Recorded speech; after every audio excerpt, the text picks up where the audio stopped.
그래서 하나님의 싸움은 고래 싸움이고 사람이 싸우는 싸움은 모두 새우 싸움입니다. 하나님의 싸움에서 사람인 새우가 등이 터지지 않으려면 어떻게 해야 되는지 요압과 한 병사의 싸움에서 분명하게 보여주고 있는 것입니다. 이 이름 없는 한 병사는요, 요압의 성품도 알았지만 다윗 왕의 성품도 알았습니다. 아니, 성품보다도 지나간 역사의 기억들을 그 누구보다도 주의 깊게 들었고 기억했던 사람이에요. 반면에 요압은요, 과거의 모든 사건들의 기억, 심지어는 왕의 성품이 뭔지도 다 기억하고 있었습니다. 그런데 기억으로 배운 바가, 고친 바가 전혀 없다는 겁니다. 지나간 인생, 지나간 삶을 기억하지 않는 사람은 없습니다. 관건은 기억으로 배움이 있느냐 없느냐의 문제죠.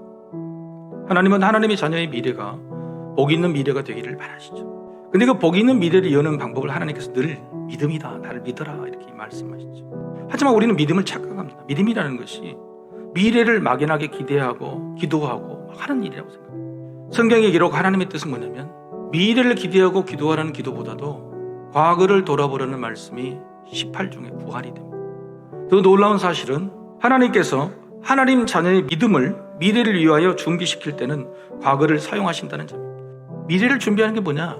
과거를 기억해서 과거로부터 배우는 게 미래를 준비하는 거예요. 여러분 바둑 좋아하신가요? 바둑이 기량에 늘기 위해서 가장 많이 훈련하는 방법이 복기입니다. 복기는 어디서 무엇을 고치고 무엇을 배워야 될지 그걸 알게 하는 과정이에요. 그래야지 실력이 늘어요. 정말 실력이 좋으려면 내 인생에서 내 삶 자체가 익숙하고 수월하게 되려면 기억을 해야 되는 거예요. 자주 기억하는 습관과 훈련을 해야 되는 거예요. 더 놀라운 사실은 하나님께서는 사람들이 이렇게 하지 않으려고 하는 익숙하지 않는 복기를 하나님께서 직접 행하실 때가 많다는 겁니다. 특히 미래의 복을 크게 열어주고 싶은 자녀에게는 그 아픈 과거를 더 깊고 더 길게 복귀하시죠. 하나님께서 미래를 열어주지 않는다. 그 이유는 딱 한 가지예요. 우리가 과거로부터 배울 것을 다 배울 때까지 열어주지 않는 겁니다. 그렇게 열어주는 미래는 여전히 실패하고 승리를 해도 배울 것이 없을 것인가. 여러분, 하나님께서 사랑하는 다윗에게 그렇게 하셨어요. 하지만 다윗은요, 하나님께서 이렇게 복귀하시고 또 복귀하셔서 과거로부터 깨닫게 하시는 그 일들을 단 한 군데에도 배우지 못하고 집중하지 못하고 있어요. 뒤늦게라도 회개하는 것입니다. 여러분, 사람이라는 존재는요, 하나님이 주신 사인을 미리 받고 복선을 가지고 알아차려서 겸손한 사람이 거의 없어요.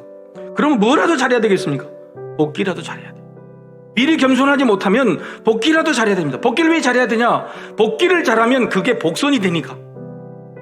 12월 달에 하나님께서 2022년 우리에게 주신 일들을 잘 복귀하면 배우게 되는 게 있잖아요.